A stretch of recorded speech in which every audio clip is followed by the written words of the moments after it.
নাগরপুর টাঙ্গাইলের হিফজ সমাপনকারী ছাত্রীদের অভিভাবকদের পাগড়ি প্রদান উপলক্ষে সপ্তম বার্ষিক ওয়াজ দোয়ার মাহফিলের প্রধান মেহমান শাহ হাকিম মোহাম্মদ আখতার সাহেব রহমতুল্লাহ আলাইহির সুযোগ্য খলিফা হযরত হাফেজ মাওলানা মুফতি শাহ মোহাম্মদ সাইদ নূর দামাত বরকাতুহুম শেখুল হাদিস জামিয়া রশিদিয়া গোবিন্দল মাদ্রাসা সিংগাইর মানিকগঞ্জ। আজকে গুরুত্বপূর্ণ আলোচনা পেশ করবেন শেখুল ইসলাম আল্লামা শাহ আহমদ শফি রহমতুল্লাহ আলাইহির সুযোগ্য খলিফা হযরত মাওলানা আব্দুল খালেক শরীয়তপুরি ঢাকা। আর উলামায়ে কেরাম আলোচনা পেশ করবেন। প্রধান অতিথি জনাব মোহাম্মদ আনিসুর রহমান আনিস সহ সভাপতি উপজেলা আওয়ামী লীগ নাগরপুর সাবেক চেয়ারম্যান সহবতপুর ইউনিয়ন পরিষদ। উপস্থিত উলামায়ে কেরাম, মুসলমান ভাইয়েরা, পর্দার আড়ালে অবস্থানরত মা বোনেরা, আল্লাহ পাক রব্বুল আলামিনের দরবারে শুকরিয়া আদায় করছি। আল্লাহ আমাদেরকে মাহফিলে উপস্থিত হওয়ার তৌফিক দান করেছেন বলি আলহামদুলিল্লাহ।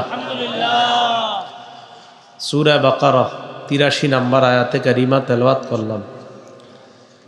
এই আয়াতে আল্লাহ পাক রব্বুল আলামিন বলেন, وَإِذْ أَخَذْنَا مِيثَاقَ بَنِي إِسْرَائِيلَ لَا تَعْبُدُونَ إِلَّا اللَّهَ। ওই সময়কে স্মরণ করুন, আমি যখন বনি ইসরাইলদের থেকে অঙ্গীকার নিলাম তোমরা আল্লাহ ছাড়া আর কারো ইবাদত করবে না। আল্লাহ ছাড়া অন্য কারো ইবাদত করা শিরিক। আল্লাহর সাথে ইবাদতে অন্য কাউকে অংশীদারিত্ব স্থাপন করা, এটাকে শিরিক বলা হয়। সবচেয়ে বড় কবিরা গুনাহ হলো আল্লাহর সাথে শিরিক করা। বুখারী শরীফের 4920 নম্বর হাদিসের বর্ণনা। আন আব্দুল্লাহ ইবনে আব্বাস রাদিয়াল্লাহু তাআলা আনহুমা সারাতিল আওসানুল্লাতী ফিল আরব ফি কওমি নূহ আলাইহিস সালাতু ওয়াস সালাম ফিল আরবি বাদু। আরবের মধ্যে যে সমস্ত মূর্তিগুলা প্রসিদ্ধি লাভ করেছে এর মধ্যে 5টা মূর্তি বিখ্যাত। একটার নাম ওয়াদ্দুন, আরেকটার নাম সুয়া, আরেকটার নাম ইয়াগুস, আরেকটার নাম ইয়াউক, আরেকটার নাম নাসরুন। এই মূর্তিগুলা মূলত ছিল নূহ আলাইহিস সালাতু ওয়াস সালামের সম্প্রদায়ের মূর্তি। ওনার সম্প্রদায়ের মাঝে এই মূর্তিগুলা ছিল। পরবর্তীতে আরবের মাঝে এই মূর্তিগুলা ছড়িয়ে পড়ছে। তা আব্দুল্লাহ ইবনে আব্বাস বলেন, আম্মা ওয়াদ্দুন ফাকানাত লিকালবিন বিদৌমাতিল জান্দাল। দৌমাতুল জান্দাল নামে একটা এলাকা আছে আরবের। এই এলাকার সম্প্রদায়ের মানুষগুলাকে বলা হয় কালব। তো কালব নামক গোত্র, এই গোত্রের মানুষগুলা যেই মূর্তির পূজা করত এটার নাম ছিল ওয়াদ্দুন। তাহলে আরবে ওয়াদ্দুন নামক যে মূর্তিটা, এই মূর্তি মূলত নূহ নবীর জামানায় ওনার সম্প্রদায়ের মাঝে ছিল। এই মূর্তি পরবর্তীতে আরবের মাঝে আসছে। ওয়া আম্মা সুয়া ফাকানাত লি হুজাইল সুম্মা বিবনি গুতাইফ।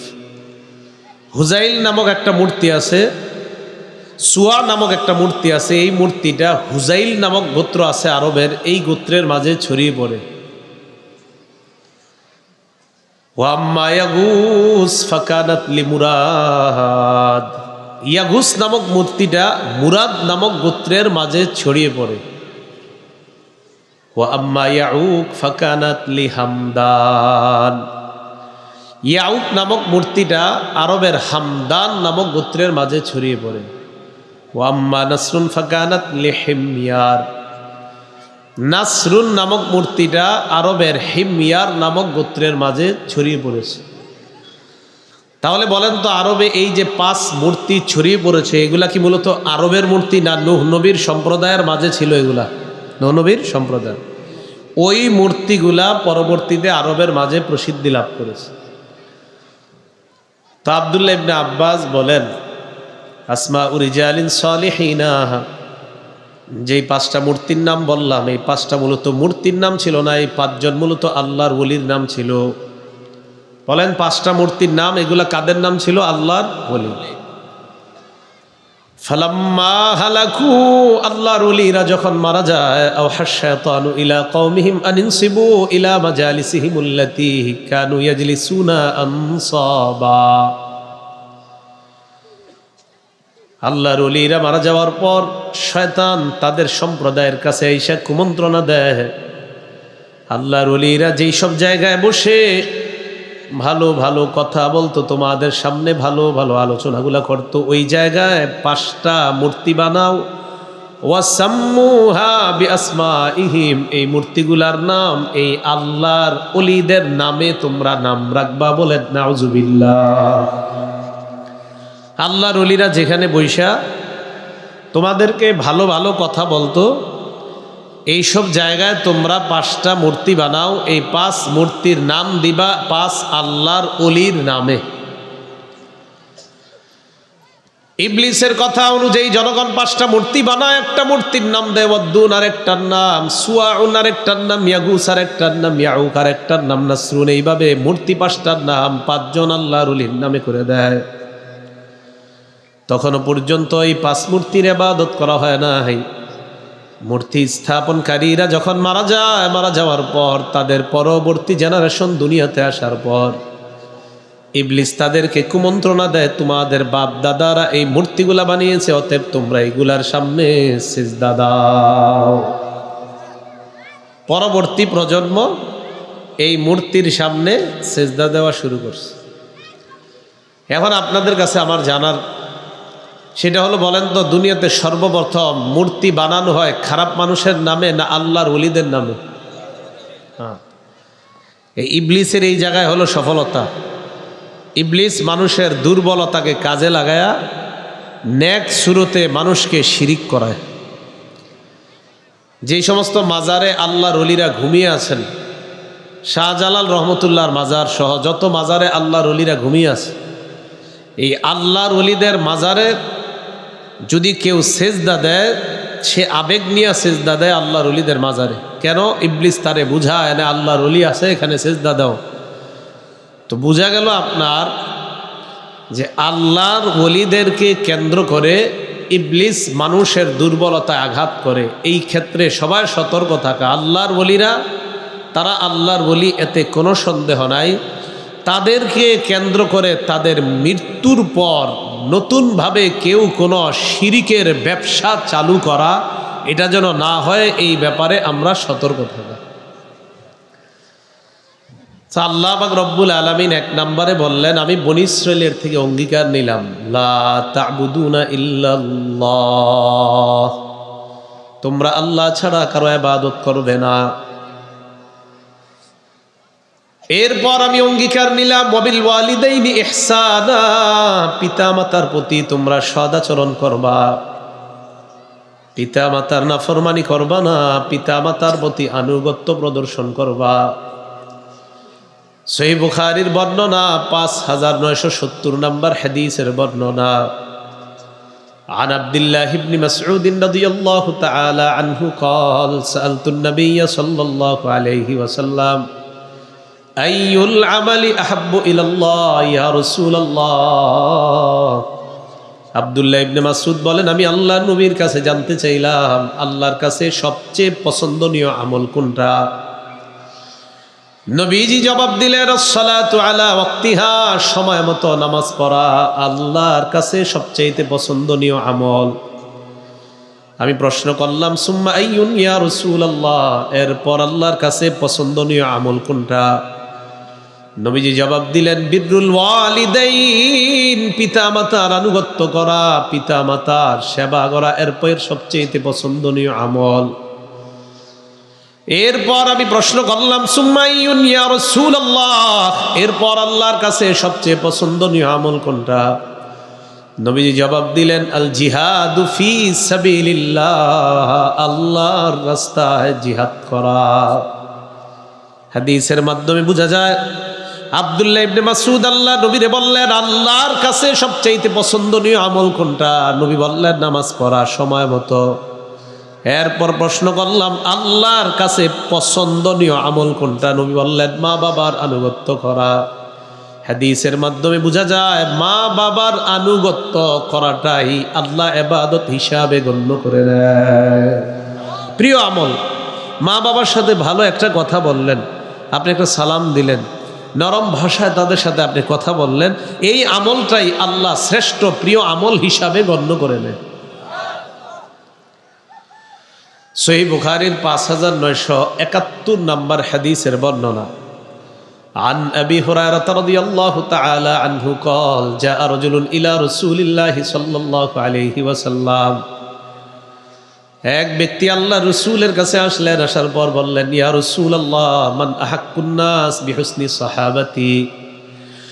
ইয়া রাসূলুল্লাহ, এই পৃথিবীর মধ্যে আমি সবচাইতে কার সাথে ভালো আচরণ বেশি করব? আমার কাছে সবচাইতে ভালো আচরণ পাওয়ার যোগ্যকে আপনার কাছে জানতে চাই। নবীজি জবাব দিলেন, উম্মুকা, তোমার মা। আমি আবার প্রশ্ন করলাম, সুম্মা আইয়ুন, এরপর কে? নবী বললেন, উম্মুকা, তোমার মা। তিনি আবার প্রশ্ন করলেন, সুম্মা আইয়ুন, এরপর কে? নবী বললেন, উম্মুকা, তোমার মা। তিনি আবার প্রশ্ন করলেন, সুম্মা আইয়ুন, এরপর কে? আল্লাহ নবী বললেন, আবুকা, তোমার বাবা। তাহলে 1 নাম্বার মা, 2 নাম্বার মা, 3 নাম্বার মা, 4 নাম্বারে বললেন বাবা। মায়ের কথা 3 বার কেন বললেন? মা এমন 3টা কষ্ট পায়, যে 3টা কষ্ট বাবা কখনো পায় না। 1 নাম্বার হামালাতু উম্মুহু কুরহা, মা সন্তানকে পেটে নেওয়ার কষ্ট পায়, বাবা কখনো পায় না। 2 নাম্বার ওয়াদাআতু কুরহা, সন্তান প্রসব বেদনা, প্রসবকালে মা প্রসব বেদনা সহ্য করে, বাবা কখনো প্রসব বেদনা হয় না। 3 নাম্বার হামলুহু ওয়া ফিসালুহু 30 শাহরা, মা সন্তানকে 24 মাস দুধ পান করায়, বাবা এই কষ্ট কখনো পায় না। কোনো বাবা সন্তান পেটে নেয়, প্রসব বেদনা সহ্য করে, সন্তানকে দুধ পান করায়? এই 3টা আলাদা স্পেশাল বৈশিষ্ট্য মায়ের। তাই নবী বললেন, মা, তোমার মা, তোমার মা। 3 বার মায়ের কথা বললেন, এরপর বললেন বাবার কথা। সহিহ বুখারীর 5972 নম্বর হাদিসের বর্ণনা। এই হাদিসের বর্ণনাকারী সাহাবী আব্দুল্লাহ ইবনে আমর রাদিয়াল্লাহু তাআলা আন, তিনি বলেন, ক্বালা রাজুলুন লিন-নবী সাল্লাল্লাহু আলাইহি ওয়াসাল্লাম, এক ব্যক্তি আল্লাহ রাসূলকে বললেন, ইয়া রাসূলুল্লাহ উজাহিদু, আমি জিহাদ করব, জিহাদের ময়দানে যেতে চাই, আপনি আমাকে জিহাদের ময়দানে যাওয়ার অনুমতি দিয়ে দেন। নবীজি বললেন, আলাকা আবাওয়ান, তোমার মা বাবা 2 জন জিন্দা আছে কিনা? তিনি জবাব দিলেন, হ্যাঁ, মা বাবা জিন্দা আছে। নবী বললেন, ফাফিহিমা ফাজাহিদ, যাও, বাসায় যাও, মা বাবার সেবা করার মাধ্যমে জিহাদের সব কামাই করে নাও। সহিহ বুখারীর 5972 নম্বর হাদিসের বর্ণনা। এই হাদিসের বর্ণনাকারী সাহাবী আব্দুল্লাহ ইবনে আমর রাদিয়াল্লাহু তাআলা আন। আব্দুল্লাহ ইবনে আমর রাদিয়াল্লাহু তাআলা আন, তার থেকে বর্ণনা, তিনি বলেন, ক্বালা রাসূলুল্লাহ সাল্লাল্লাহু আলাইহি ওয়াসাল্লাম, নবীজি সাল্লাল্লাহু আলাইহি ওয়াসাল্লাম বলেন, কিছু মানুষ আছে, ইয়ালআনুর রাজুলু ওয়ালিদাই, যে মানুষ তার বাবা মাকে অভিশাপ দেয়। আপনারা কি বাবা মাকে অভিশাপ দেন কেউ? আসলে তো কেউ দেয় না। সাহাবারা প্রশ্ন করলেন, ইয়া রাসূলুল্লাহ কাইফা ইয়ালানুর রাজুলু ওয়ালিদাই, সন্তান আবার মা বাবাকে কিভাবে অভিশাপ দেয়, আপনার কাছে জানতে চাই। নবীজি বললেন, ইয়াসুব্বুর রাজুলু আবার রাজুল, এক ব্যক্তি আরেকজনের বাবাকে গালি দেয়, ফায়াসুব্বু আবা ওয়া ইয়াসুব্বু উম্মা, আপনি আরেকজনের বাবাকে গালি দিবেন, তা বাবাকে গালি দেওয়ার পর পাল্টা আপনাকে বাবা তুলে গালি দিবে, মাকে গালি দেওয়ার পর পাল্টা আপনার মাকে গালি দিবে। আল্লাহ নবী বলেন, কেন তুমি আরেকজনকে গালি দিয়ে নিজের বাবা মাকে গালি শোনাইলা? এটাই হলো মা বাবাকে অভিশাপ দেওয়া। আপনি আরেকজনের মা বাবার তাদেরকে গালি দিবেন, তো তিনি পাল্টা আপনাকে গালি দিবে, এর মানে কেমন যেন আপনি আপনার মা বাবাকে গালি খাওয়াইলেন। নবীজি বলেন, এটাই তুমি তোমার মা বাবাকে অভিশাপ দিলা। নাউজুবিল্লাহ। এক ব্যক্তি নবীজির কাছে আসছে, মুআবিয়া ইবনে জাহিমাহ রাদিয়াল্লাহু তাআলা নবীজির সামনে আসছে। আসার পর কই, ইয়া রাসূলুল্লাহ কুনতু আরাদতুল জিহাদ মাআকা ফি সাবিলিল্লাহ, আমার মনের ইচ্ছা আমি আপনার আশেপাশে থেকে জিহাদের ময়দানে লড়াই করতে চাই। নবীজি তাকে প্রশ্ন করলেন, আহাইয়াতুন উম্মুকা, তোমার মা জীবিত আছে কিনা? তিনি জবাব দিলেন, আমার মা জীবিত আছে। নবী বললেন, ইরজি ফাবাররাহা, বাসায় যাও, মায়ের সেবা করো। তিনি আবার আল্লাহ নবীর আরেক পাশ দিয়ে আসলেন, আসার পর বললেন, ইয়া রাসূলুল্লাহ, আমি জিহাদের ময়দানে আপনার আশেপাশে থেকে লড়াই করতে চাই। নবীজি বললেন, আহাইয়াতুন উম্মুকা, তোমার মা জিন্দা আছে কিনা? কয় হ্যাঁ। নবীজি বললেন, ইরজি ফাবাররাহা, যাও, বাসায় যাও, মায়ের সেবা করো।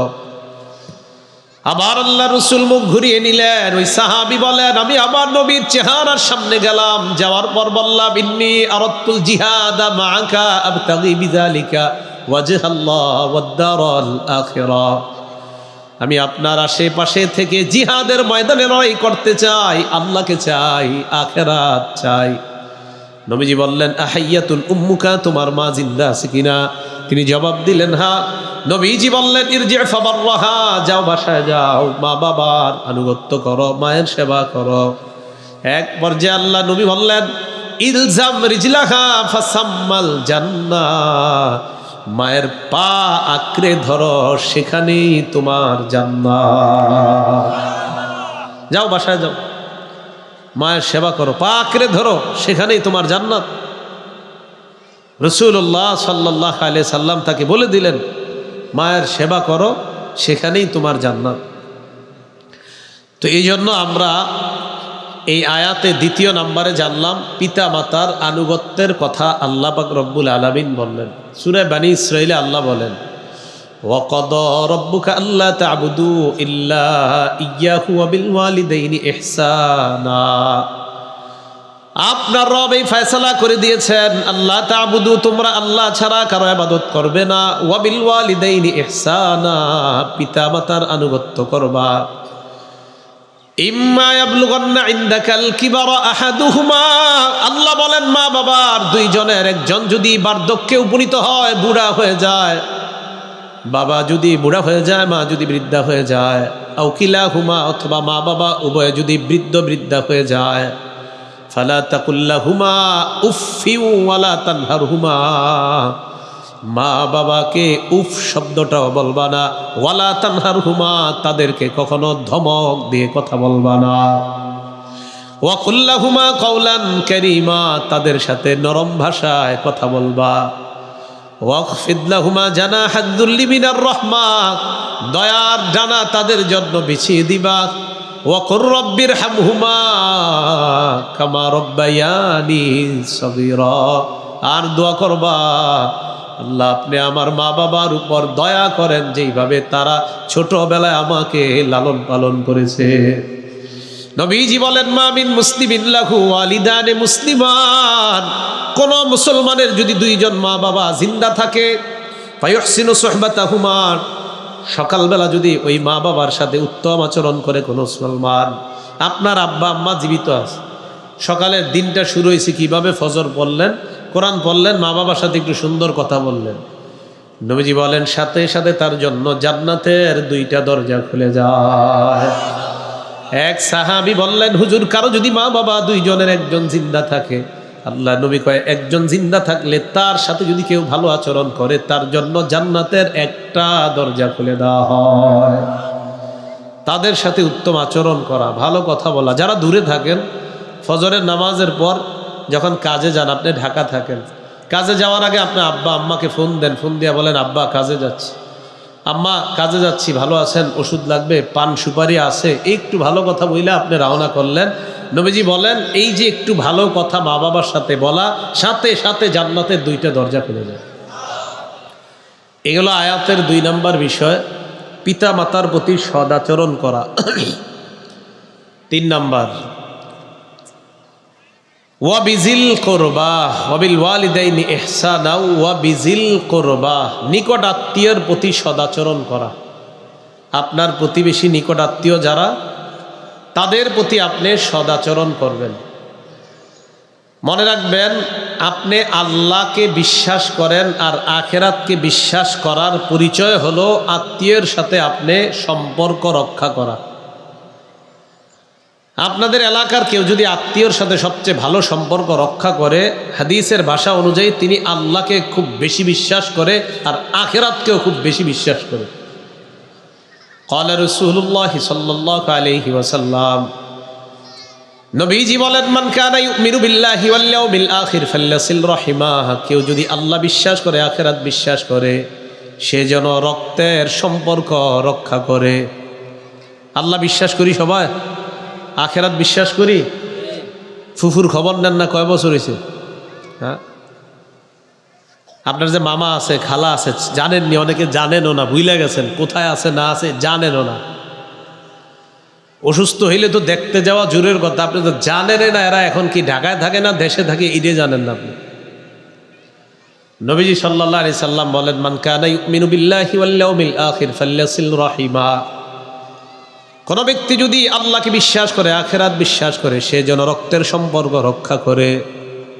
এগুলো এক নাম্বার কথা রক্তের সম্পর্কের ব্যাপারে। দুই নাম্বার, কোনো ব্যক্তি যদি রক্তের সম্পর্ক রক্ষা করে, কেমন যেন সে আল্লাহর হুকুমের পূর্ণ আনুগত্য করে।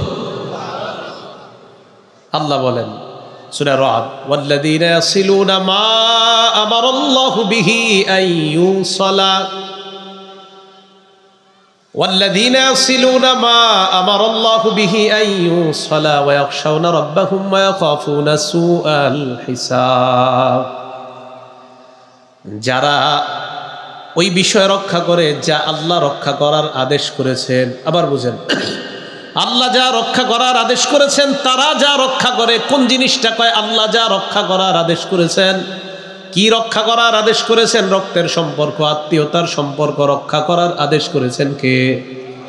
আপনি যদি আপনার রক্তের সম্পর্ক রক্ষা করেন, আল্লাহ পাক রব্বুল আলামিনের আনুগত্য আপনি প্রদর্শন করলেন। ভাই ভাই কথা বলে না, এই ভাই ভাই কথা না বলার কারণে ভাতিজাও চাচার সাথে কথা বলে না, ভাতিজাও চাচাকে সালাম দেয় না। মানে আব্বার কাকা দুইজনে কথা কয় না, তা আব্বার কাকা সম্পর্কে কি হয় ভাই?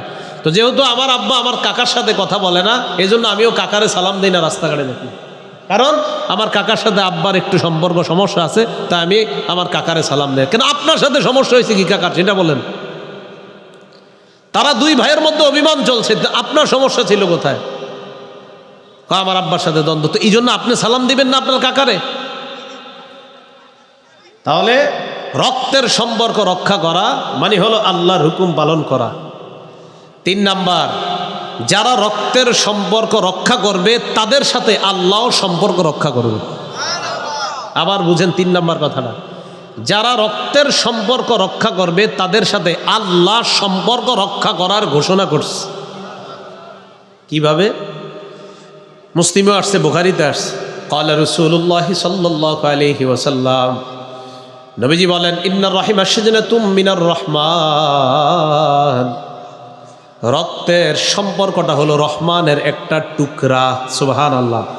রহমানকে, রহমানকে নবীজি বলেন, ইন্নার রহিমা, রক্তের সম্পর্ক, শাজনাতুম মিনার রহমান, রহমানের অংশ বিশেষ। তাকুলু, এবার ওই রক্তের সম্পর্কটা বানানোর পর রক্তের সম্পর্কের ব্যাপারে হাদিসের মধ্যে আসছে, আর রহিমু মুআল্লাকাতুন বিল আরশ, রক্তের সম্পর্ক আরো সে এইভাবে ঝুলে আসছে। সুবহানাল্লাহ। আরো সেইভাবে ঝুলে থাকার পর আরেক বর্ণনায় আসছে, আল্লাহ সব বানানোর পর রক্তের সম্পর্ক দাঁড়ায় গেছে। দাঁড়ানোর পর আল্লাহকে বললেন, আল্লাহ, হাজা মাকামুল আইজি বিকা মিন কাতিআতির রহিম, আমি আপনার কাছে নালিশ করার জন্য দাঁড়িয়েছি। যারা রক্তের সম্পর্ক রক্ষা করে, মানে যারা আমাকে ছিন্ন করে, তাদের বিরুদ্ধে আমি নালিশ করার জন্য আপনার কাছে দাঁড়াইলাম। কে দাঁড়াইছে? না না, রক্তের সম্পর্ক দাঁড়াইছে কে? হ্যাঁ, রক্তের সম্পর্কটা দাঁড়িয়ে আল্লাহরে বলতেছে, আল্লাহ, রক্তের সম্পর্ক ছিন্ন করে যারা, তাদের বিরুদ্ধে নালিশ করার জন্য আমি আপনার কাছে দাঁড়াইছি। এবার কি কয় দেখেন, ইয়া রব্বি ইন্নী কুতিআতু, হে আমার রব, আমাকে ছিন্ন করা হয়, ওয়া ইন্নী যুলিমতু, আমার উপর অত্যাচার করা হয়। রক্তের সম্পর্ক আল্লাহরে কয়, আল্লাহ, আমাকে ছিন্ন করা হয়, আমার উপর অত্যাচার করা হয়। ওয়া ইন্নী উসিয়া ইলাইয়া, আমার সাথে খারাপ ব্যবহার করা হয়। রক্তের সম্পর্ক আল্লাহরে কয়, আল্লাহ আমাকে ছিন্ন করা হয়, আমাকে জুলুম করা হয়, আমাকে খারাপ ব্যবহারের মাধ্যমে আমার সাথে খারাপ ব্যবহার করা হয়। ইয়া রব্বি ইয়া রব, আমি আপনার ছিন্ন করবে, আমি আল্লাহ তার সাথে সম্পর্ক ছিন্ন করবো। নাউজুবিল্লাহ। এগুলো 3 নাম্বার কথা। 4 নাম্বার, রক্তের সম্পর্ক রক্ষা করা নবীজির ওসিয়ত। কার ওসিয়ত? রক্তের সম্পর্ক রক্ষা করা এটা নবীজির ওসিয়ত সাল্লাল্লাহু আলাইহি সাল্লাম। আবু যর রাদিয়াল্লাহু তাআলা আনহু বলেন, আওসানি খলিলি সাল্লাল্লাহু আলাইহি ওয়াসাল্লাম বিখিসালিম মিনাল খাইর। আমাকে আমার নবী কিছু কল্যাণকর উপদেশ দিয়েছেন, এমন কিছু উপদেশ, যেই উপদেশগুলো অনেক কল্যাণকর, এমন কিছু উপদেশ আল্লাহ নবী আমাকে দিয়েছেন। নবীজি আমাকে উপদেশ মালা দিয়েছেন, এমন সুন্দর সুন্দর উপদেশের মধ্যে 1 নাম্বার উপদেশ আমাকে দিয়েছেন, আওসানি আল্লাহ আনজুরা ইলা মান হুয়া ফাওকি ওয়া আনজুরা ইলা মান হুয়া দুনি। নবীজি আমাকে বলেছেন, আবু যর, তোমার চাইতে উচ্চ স্তরের যারা তাদের দিকে কখনো তাকাইবা না, তোমার চেয়ে নিম্ন স্তরের যারা তাদের দিকে তুমি তাকাও। 1 নাম্বার আমাকে নবীজি বলছে আমি যেন আমার চেয়ে উচ্চ স্তরের যারা তাদের দিকে না তাকাই। নবীজি আমাকে বলছে আমি যেন আমার চেয়ে নিম্ন স্তরের যারা তাদের দিকে বেশি তাকাই। 2 নাম্বার, আওসানি, আমাকে নবী ওসিয়ত করেছেন বিহব্বিল মাসাকিন, আমি যেন গরিব মানুষদেরকে ভালোবাসি। ওয়াদ্দুনুবি মিনহুম, আমি যেন তাদের সাথে একটু কাছাকাছি যাই। 2 নাম্বার ওসিয়ত করেছেন আমি যেন গরিবদেরকে ভালোবাসি, আমি যেন গরিবদেরকে কাছে টানি। তাহলে গরিবদেরকে ভালোবাসতে বলছে আর তাদের কাছাকাছি হইতে বলছে, তাদেরকে কাছে টানতে বলছে। এটা কোথায় পাওয়া যায় বলেন তো? মসজিদে। বলেন কোথায়? সামনের কাতারে গরিব বলেন, ফকির বলেন, আমির বলেন, বাদশা বলেন, মসজিদে কাতারের মধ্যে সবাই বরাবর। তো 2 নাম্বার নবীজি আমাকে ওসিয়ত করেছেন আমি যেন গরিবদেরকে ভালোবাসি, তাদের কাছাকাছি হই, তাদেরকে কাছে টানি। এই জন্য আপনারা মাঝে মাঝে অসহায় মানুষগুলারে বাড়িতে দাওয়াত দিয়ে খাওয়াবেন, বাড়িতে দাওয়াত দিয়ে খাওয়াবেন। অসহায় মানুষ, গরিব মানুষ আপনাদের বাড়িতে অনেক সময় ভিক্ষা করতে আসে না, অনেকে বলে দিবেন আগামী শুক্রবার দুপুরে আমার বাড়িতে খাইবা, তুমি কি পারবেন নি কথাগুলো বলতে? এটা নবীজি ওসিয়ত করছেন। 3 নাম্বার আল্লাহ নবী আমাকে বলছেন, আওসানিয়ান আসিলা রহিমি, নবী আমাকে বলেছেন আমি যেন রক্তের সম্পর্ক রক্ষা করি, যদিও অন্য কেউ আমার সাথে সম্পর্ক ছিন্ন করে। কি বলছে? আমার সাথে আমার আত্মীয় যদিও সম্পর্ক ছিন্ন করে, কিন্তু নবী আমাকে বলছে তুমি রক্ষা করো। আমার আত্মীয় আমারও দেখতে পারে না, নবী কয় সমস্যা নাই, তুমি তো দেখতে পারো। তোমার রক্তের সম্পর্ক যদি তোমারে দূরে ঠেলে দেয়, তুমি কাছে টানবা। সুবহানাল্লাহ। এই 3টা উপদেশ আবু যর রাদিয়াল্লাহু তাআলা আনহু বলেন, 1 নাম্বার আমারে বলছে আমার চেয়ে উচ্চ স্তর যারা তাদের দিকে তাকাইতে, নিম্ন শ্রেণী না তাকাইতে বলছে, আর নিম্ন শ্রেণী তাদের দিকে তাকাইতে বলছে। 2 নাম্বার আমাকে বলছে আমি যেন অসহায়দেরকে ভালোবাসি, তাদেরকে কাছে টানি। 3 নাম্বার বলছে আমার রক্তের সম্পর্ক আমাকে যদি দূরে ঠেলে দেয়, আমার সাথে যদি সম্পর্ক বারবার ছিন্ন করে, আমার সাথে যদি দুর্ব্যবহার করে, আমাকে বলছে তুমি দুর্ব্যবহার করো না, তুমি রক্তের সম্পর্ক জোড়া লাগানোর চেষ্টা করতেই থাকবা। কথাগুলা মনে থাকবে? তাহলে 4 নাম্বার কি জানলাম? রক্তের সম্পর্ক রক্ষা করা কার ওসিয়ত? নবীজির। কার ওসিয়ত? নবীজি সাল্লাল্লাহু আলাইহি সাল্লাম। 5 নাম্বার, রক্তের সম্পর্ক যদি কোনো ব্যক্তি রক্ষা করতে পারে, আল্লাহ এই আমলটা আমল নামার মধ্যে শ্রেষ্ঠ আমল বলে লিখে দিবেন। খসআম গোত্র আছে একটা, কি নাম? খসআম। এই খসআম গোত্রের এক লোক রাসূল সাল্লাল্লাহু আলাইহি সাল্লামের কাছে আসলেন। আসার পর বললেন, আতাইতুন নবিয়্য সাল্লাল্লাহু আলাইহি ওয়াসাল্লাম, আমি আল্লাহ রাসূলের কাছে আসলাম। আসার পর আমি আল্লাহ নবীকে বললাম, কি কয় দেখেন, মানে সহজ সরল মানুষ তো, নবীজির এমন এক কথা বলছে। আসার পর আমি আল্লাহ নবীকে বললাম, আনতাল্লাযী তাজউমু আন্নাকা রাসূলুল্লাহ, আপনি কি সেই ব্যক্তি যে দাবি করেন যে আপনি আল্লাহর রাসূল? আপনি কি ওই ব্যক্তি যিনি দাবি করেন আল্লাহ রাসূল? নবীজি বললেন, হ্যাঁ আমি সেই ব্যক্তি। মানে সহজ সরল মানুষ, গ্রামগঞ্জের থেকে আসছে, আইসা কয়, আচ্ছা আপনি কি ওই ব্যক্তি যিনি দাবি করেন যে আপনি আল্লাহ রাসূল? নবীজি কয়, হ্যাঁ আমি সেই ব্যক্তি।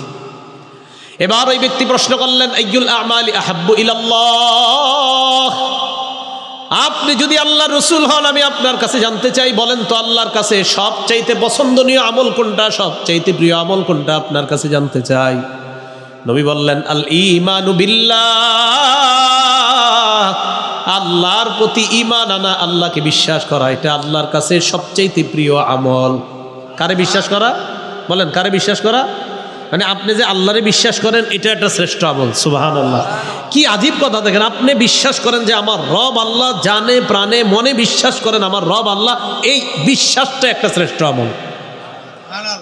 তো তিনি প্রশ্ন করলেন, আমি আবার প্রশ্ন করলাম, সুম্মা মা ইয়া রাসূলুল্লাহ, এরপর সবচাইতে আল্লাহর কাছে প্রিয় আমল কোনটা আপনার কাছে জানতে চাই। নবীজি বললেন, সিলাতুর রহিম, আত্মীয়তার সম্পর্ক জোড়া লাগানো। আল্লাহর উপর ঈমান আনার পরে আল্লাহর কাছে সবচাইতে শ্রেষ্ঠ আমল হয়ে যায়, পছন্দনীয় আমল। আগেরটা হলো শ্রেষ্ঠ, মা বাবার খেদমতের, এটা হলো শ্রেষ্ঠ। আর এই জায়গায় পছন্দনীয় আমল আল্লাহর কাছে 1 নাম্বার আল্লাহর প্রতি ঈমান আনা, 2 নাম্বার রক্তের সম্পর্ক জোড়া লাগানো। এজন্য যারা এই জায়গায় ভাতিজা আছেন, মানে যারা সন্তান আছেন, আপনারা জানেন আমার আব্বা আর আমার কাকা কথা বলে না, আপনার চেষ্টা থাকবে আব্বা আর কাকার মাঝে জোড়া লাগানো, সম্পর্ক জোড়া লাগানো। আপনি জানেন আপনার আব্বা আর ফুফু কথা বলে না, সম্পত্তি নিয়ে একটা ঝগড়া হয়ে তারা গত 5 বছর কথা বলে না। আপনার চেষ্টা থাকবে কিভাবে আপনার বাবা আর ফুফুর মধ্যে জোড়া লাগানো যায়। ভাই কথা মনে থাকবে তো? আপনি ভাতিজা যদি বাবা আর ফুফুর মাঝে, বাবা আর কাকার মাঝে জোড়া লাগাইতে পারেন, ঈমান আনার পরেই নবীজি বলেন আল্লাহ তার সবচেয়ে পছন্দনীয় আমল হিসাবে আপনার এই আমলটাকে গণ্য করবেন। তো তিনি আবার প্রশ্ন করলেন, সুম্মা মা ইয়া রাসূলুল্লাহ, এরপর আল্লাহর কাছে প্রিয় আমল কোনটা? নবীজি বললেন, আল আমরু বিল মারুফ, সৎ কাজের আদেশ করা। ভাই নামাজে চলেন, বাস এটা একটা প্রিয় আমল। সুবহানাল্লাহ। এরপর প্রশ্ন করলাম, সুম্মা মা ইয়া রাসূলুল্লাহ, এরপর কোনটা? নবীজি বললেন, আন-নাহয়ু আনিল মুনকার, অসৎ কাজ থেকে নিষেধ করা। ভাই আপনি সুদ খায়েন না, এই যে এতটুকু বলছেন, ভাইজান সুদ খায়েন না, এটা হারাম, এই বলাটাই আল্লাহ আমল নামায় প্রিয় আমল হিসাবে গণ্য করেন। একটু বলতে তো পারেন না, এটাও কন না আপনারা, কন কি হ্যাঁ সুদ খাইলে আমার কি, এরকম কয় অনেকে, হ্যাঁ সুদ খাইলে আমার কি, এই কথাগুলো বললেন না। আপনি অন্তত বুঝাইতে তো পারেন, 1 দিন 2 দিন প্রয়োজনে পায়ে ধরেন, তোমার পায়ে ধরি সুদ খায়ও না, এইটাও পারেন। আপনার পায়ে ধরাতে যদি একটা মানুষ সুদ থেকে ফিরে আসে আর জান্নাতি হয়ে যায়, আপনি কি মনে করেন তিনি জান্নাতে যাবে আর আপনি যাবেন না? আরে আপনার মাধ্যমে একজনকে হেদায়েত দেওয়া আরবের লাল ওট আপনার মালিকানায় আসার চাইতে উত্তম। হ্যাঁ, সহিহ বুখারীর 4210 নম্বর হাদিসের স্পষ্ট বর্ণনা, লা ইয়াহদিয়াল্লাহু বিকা রাজুলান ওয়াহিদা খায়রুন লাকা মিন আইয়াকুনা লাকা হুমুরুন নাম। তোমার মাধ্যমে একটা মানুষ সৎ পথে চলে আসা, হেদায়েত দিয়ে দেওয়া, আরবের লাল ওট মালিকানায়, তোমার মালিকানায় আসার চাইতেও আরো কোটি গুণ বেশি দামি। তাহলে বলেন, সম্পর্ক জোড়া লাগানোর চেষ্টা করবো তো ইনশাআল্লাহ। আল্লাহ তৌফিক দান করেন। 6 নাম্বার, রিজিকে আর হায়াতে বরকত চান কারা কারা? সবাই চান? কয়টা কথা বললাম? রিজিক আর, আচ্ছা বলেন তো, কে চায় না যে আমি একটু হালাল বেশি রিজিক কামাই করি? এটা তো সবাই চায়, ঠিক না? আরে হালাল রিজিক কামাই করা এটা খারাপ না, এটা তো ভালো। কেউ যদি চান তার রিজিকে বরকত হোক আর হায়াতে বরকত হোক, কিসে বরকত হোক? রিজিকে আর হায়াতে। নবীজি সাল্লাল্লাহু আলাইহি সাল্লাম বললেন, একটা আমল বাড়ায়া দাও, তোমার রিজিকেও বরকত হবে, হায়াতেও বরকত হবে। কয়টা আমল? একটা। ক্বালা রাসূলুল্লাহি সাল্লাল্লাহু আলাইহি ওয়াসাল্লাম, নবীজি বলেন, মান সাররাহু আইয়ুবসাতা লাহু ফি রিজকিহি ওয়া ইয়ানসা লাহু ফি আসরিহি, কোন মানুষ যদি চায় তার রিজিকের মধ্যে বরকত হোক, হায়াতের মধ্যে বরকত হোক, ফাল্যাসিল রাহিমা, ওই ব্যক্তি যেন রক্তের সম্পর্ক রক্ষা করে। রক্তের সম্পর্ক, আত্মীয়তার সম্পর্ক যত জোড়া লাগাবে, তত তার রিজিকে আর হায়াতের মধ্যে আল্লাহ বরকত দিয়ে দিবেন। তাহলে আপনারা বলেন, আমি প্রশ্ন করি, বলেন রিজিক বাড়ার আমল কি? আত্মীয়তার সম্পর্ক রক্ষা। বলেন রিজিক বাড়ার আমল কি? হায়াত বাড়ার আমল কি? আত্মীয়তার সম্পর্ক রক্ষা। 7 নাম্বার, রক্তের সম্পর্ক যারা রক্ষা করবে, মনে করেন আপনি রক্ষা করবেন রক্তের সম্পর্ক, আপনার আত্মীয় স্বজন যারা আছে তাদের দিলের মধ্যে আপনার প্রতি ভালোবাসা আল্লাহ তৈরি করে দিবেন। না বুঝেন নাই মনে হয়, আবার বলছি, রক্তের সম্পর্ক জোড়া লাগানোর চেষ্টা যদি আপনি করেন, আপনার আত্মীয় স্বজন যারা আছে তাদের অন্তরে আল্লাহ আপনার প্রতি ভালোবাসা তৈরি করে দিবেন।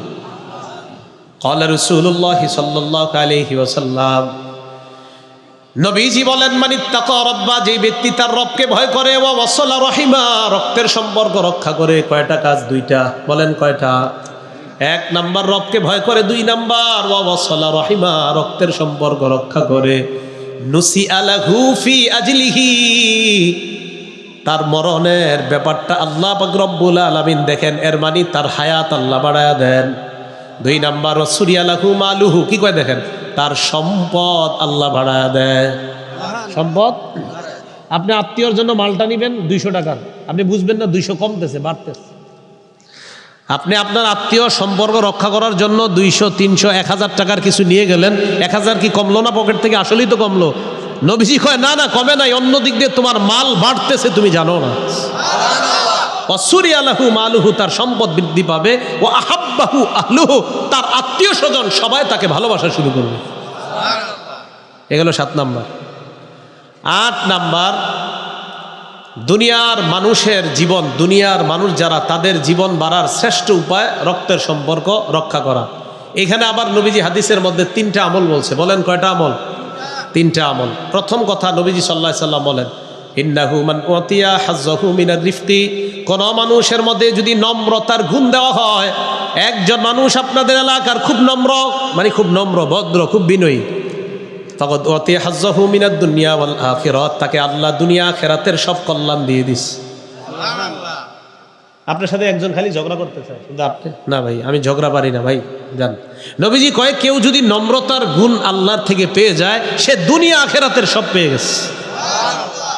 এরপর আল্লাহ নবী কয়, 3টা আমল হায়াত বাড়ায়, রিজিক বাড়ায়, দুনিয়ার মানুষের, পৃথিবীবাসী যারা আছে তাদের জীবনেও তাদের হায়াত বৃদ্ধি করে দেয়। 3টা আমল। কয় আমল?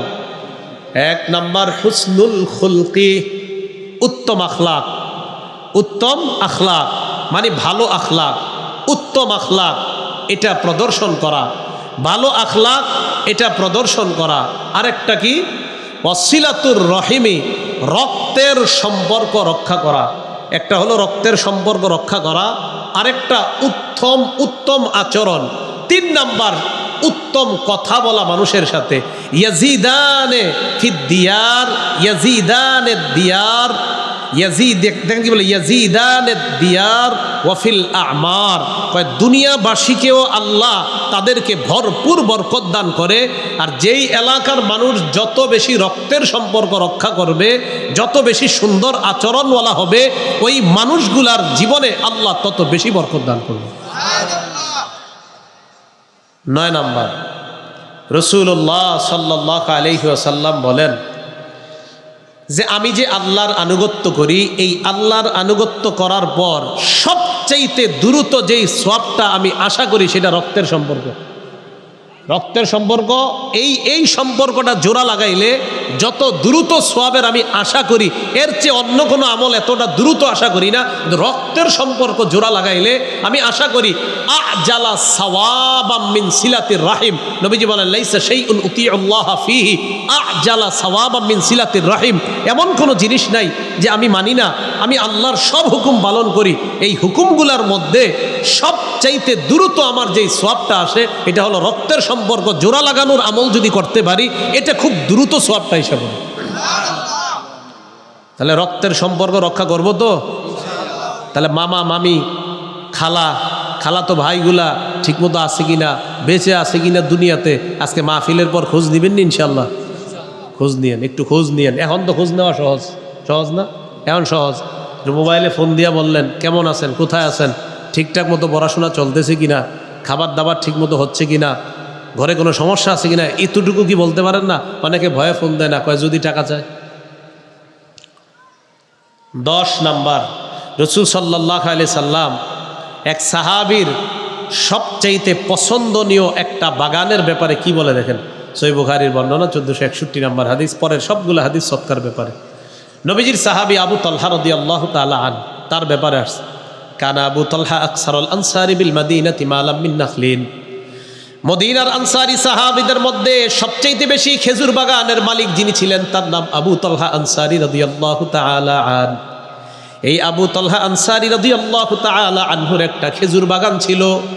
এই বাগানটার নাম হলো বাইরুহা। বলেন কি নাম? ওয়া কানাত মুস্তাকবিলাতিল মসজিদ। এই বাইরুহা বাগানটা মসজিদে নববীর একদম গেটের বরাবর ছিল। নবীজি কি করতেন? কানা ইয়াদখুলুহা রাসূলুল্লাহ সাল্লাল্লাহু আলাইহি ওয়াসাল্লাম ওয়া ইয়াশরাবু মিম্মা ইন ফিহা মিন তাইয়িবিন। নবীজি মসজিদ থেকে বের হয়ে আবু তলহার খেজুর বাগানে যাইতেন, আর নবীজি শীতল পানি সেখান থেকে পান করতেন, মিষ্টি পানি সেখান থেকে পান করতেন। এত পছন্দ করতেন ওই খেজুর বাগানটা, নবীজিও পছন্দ করতেন। বাগানের মালিকের নাম আবু তলহা। তো আল্লাহ কোরআনের আয়াত নাজিল করছে কি? লান তানালুল বিররা হাত্তা তুনফিকু মিম্মা তুহিব্বুন। 4 পারার শুরু পৃষ্ঠা একদম প্রথম লাইনটাই দেখবেন, তোমরা ততক্ষণ পুণ্য কামাই করতে পারবে না যতক্ষণ পছন্দনীয় জিনিসটা দান না করবা। আবু তলহা চিন্তা করলেন, আমার পছন্দনীয় সবচাইতে শ্রেষ্ঠ জিনিস হলো আমার এই খেজুরের বাগান। নবীজির কাছে গেলেন, যাওয়ার পর বললেন, ইয়া রাসূলুল্লাহ, আল্লাহ বলছে পুণ্য কামাই করতে চাইলে পছন্দনীয় জিনিসটা দান করার জন্য। ওয়া ইন্না আহাব্বা আমওয়ালি ইলাইয়া বাইরুহা, আমার কাছে সবচেয়ে পছন্দনীয় সম্পদ হলো আমার এই খেজুরের বাগানটা। ইন্নাহা সাদাকাতুন লিল্লাহ, এই মুহূর্তে আমি এই বাগান দান করে দিলাম। আপনার যেখানে মন চায় আপনি এই বাগানটা সেখানেই দিয়ে দেন। হুজুর খেজুরের বাগানটা দিয়ে দিলাম। নবীজি সাল্লাল্লাহু আলাইহি সাল্লাম বললেন, তাই নাকি? হ্যাঁ। নবীজি বললেন, বাহ বাহ মানে শাবাশ শাবাশ, যাকা মালুন রাবিহুন যালিকা মালুন রাবিহুন, এটাই হলো লাভজনক ব্যবসা, এটাই হলো লাভজনক ব্যবসা। সুবহানাল্লাহ, কি বললেন? এটাই হলো লাভজনক ব্যবসা। আর সাহাবী নবীজির কাছে এসে কি বলছে জানেন? ইন্নী উরিদু আজরাহা ওয়া যুখরাহা। এই জায়গাটা একটু বুঝেন হুজুর, আমি এটার প্রতিদান এবং এটার যে সঞ্চয়টা, মানে আমি যে দান করছি এটার একটা সঞ্চয় আছে, এই সঞ্চয়টা আমি আল্লাহর কাছে চাই, আল্লাহর কাছে এটা জমা থাক। আল্লাহর কাছে কি থাক? জমা। এজন্য কিছু আমলের প্রতিদান এগুলা মানুষে বইলেন না, এগুলা চুপচাপ রাখেন, এটা আল্লাহর কাছে জমা রাখেন, মরণের পর নিয়ে নিন। আপনারা সব বইলা নষ্ট করে দেন। দান তো করেন আবার ঘোটা দেন, ঘোটা দিলে তো সব শেষ হয়ে গেল। কিছু বিষয় আছে কিচ্ছু বইলেন না, দিছেন বাস চুপচাপ। কেন? যে আমি আল্লাহর কাছে এটা আল্লাহর কাছে এটা জমা রাখছি, আমি মরণের পর সেখান থেকে নিব। তো রাসূলুল্লাহ সাল্লাল্লাহু আলাইহি ওয়াসাল্লাম ওই সাহাবীকে বললেন, ঠিক আছে তুমি তো ভালো কাজ করছো, এক কাজ করো, আমি চাই তুমি এই খেজুরের বাগানটা আনতা জালাহা ফিল আকারিবিন, তোমার যারা নিকট আত্মীয় তাদের মাঝে তুমি এই খেজুরের বাগানটা বন্টন করে দাও। তোমার নিকট আত্মীয় যারা গরিব আছে এদেরকে ডাকো, ডাইকা খেজুরের বাগানটা তাদেরকে দিয়ে দাও। তখন আবু তলহা কি করলেন? তার চাচাতো ভাই আছে গরিব, তার চাচাতো ভাইদেরকে ডাকলেন, আর তার নিকট আত্মীয়র আরো গরিবদেরকে ডাকলেন। ডাইকা নবীর উপস্থিতিতে পুরো বাগানটা, সবচেয়ে পছন্দনীয় শ্রেষ্ঠ এই দামি বাগানটা গরিব আত্মীয় স্বজনদেরকে দান করে দিস। কথাগুলো মনে থাকবে? আজকে এতটুকুই। আল্লাহ পাক রব্বুল আলামিন আমাদের সকলকে যতটুকু শুনলাম বললাম, 3টা কথা আমরা আলোচনা শুনছি। কয়টা বলেন? কয়টা? 1 নাম্বার ইবাদত করতে হবে কার? 2 নাম্বার পিতামাতার আনুগত্য করা, 3 নাম্বার নিকট আত্মীয় তাদের প্রতি সদ আচরণ করা। আল্লাহ পাক রব্বুল আলামিন আমাদের সকলকে যে কথাগুলো বললাম শুনলাম এর উপর যেন আমরা আমল করতে পারি, আল্লাহ তৌফিক দান করেন। আমিন ওয়া আখিরু দাওয়ানা আলহামদুলিল্লাহি রাব্বিল আলামিন। রব্বিরহামহুমা কামা রব্বায়ানি সগীরা। মাবুদ মেহেরবান মাওলা, আল্লাহ মেহরবানি করে আমাদের দোয়া আপনি কবুল করে নেন। আল্লাহ মেহরবানি করে আমাদের মাঝে যারা অসুস্থ সকলকে আপনি সুস্থ বানায় দেন। আল্লাহ এই মহিলা মাদ্রাসাটাকে আপনি কবুল করে নেন। মাদ্রাসার নাম ফাতিমাতুজ জাহরা রাদিয়াল্লাহু তাআলা আনহা। আল্লাহ এই মাদ্রাসার প্রত্যেকটা ছাত্রীকে ফাতেমা রাদিয়াল্লাহু তাআলা আনহার গুণে গুণান্বিত হওয়ার তৌফিক দান করেন। আল্লাহ প্রত্যেকটা মেয়েকে হযরত ফাতেমার মতো আপনি বানিয়ে দিয়েন। আল্লাহ তাদের বাবা, তাদের মা যারা বেঁচে আছেন আল্লাহ, তারা যেন এই হাফেজা, আজকে যে মেয়েগুলা হয়েছে আল্লাহ, ওই হাফেজা মেয়েগুলোকে আপনি আম্মা জান আয়েশা সিদ্দিকার মতো হাফেজে কোরআন বানায়া দিয়েন। আল্লাহ তারা যেন আম্মা জান আয়েশা সিদ্দিকার মতো কোরআনের ধারক বাহক হতে পারে তৌফিক দান করেন। আল্লাহ এই ওয়াজ মাহফিলকে আপনি কবুল করেন। আল্লাহ অনেকে দান করেছে, তাদের দানগুলো আপনি কবুল করে নেন। মাবুদ মেহেরবান মাওলা, অর্থ দিয়ে শ্রম দিয়ে যারা, পরামর্শ দিয়ে যারা সহযোগিতা করেছেন তাদের অর্থ শ্রমগুলোকে আপনি কবুল করে নেন। আল্লাহ এই মাহফিলকে আপনি কবুল করেন। আল্লাহ এই মাহফিলকে আপনি কবুল করেন। আল্লাহ যত ভুলভ্রান্তি আপনি ক্ষমা করে দেন। আল্লাহ রক্তের সম্পর্ক, আত্মীয়তার সম্পর্ক যেন সবাই রক্ষা করতে পারি তৌফিক দান করেন। আল্লাহ আমাদের দোয়া আপনি কবুল করেন। রব্বানা তাকাব্বাল মিন্না ইন্নাকা আনতাস সামিউল আলিম ওয়া তুব আলাইনা ইন্নাকা আনতাত তাওয়াবুর রহিম। আল্লাহ ঢাকার উদ্দেশ্যে এখন আবার রওনা করব। সহি সালেমে আল্লাহ নিরাপদে যেন গন্তব্যে পুছতে পারি তৌফিক দান করেন। সুবহান রাব্বিকা রব্বিল ইজ্জাতি আম্মা ইয়াসিফুন ওয়া সালামুন আলাল মুরসালিন আলহামদুলিল্লাহি রাব্বিল আলামিন।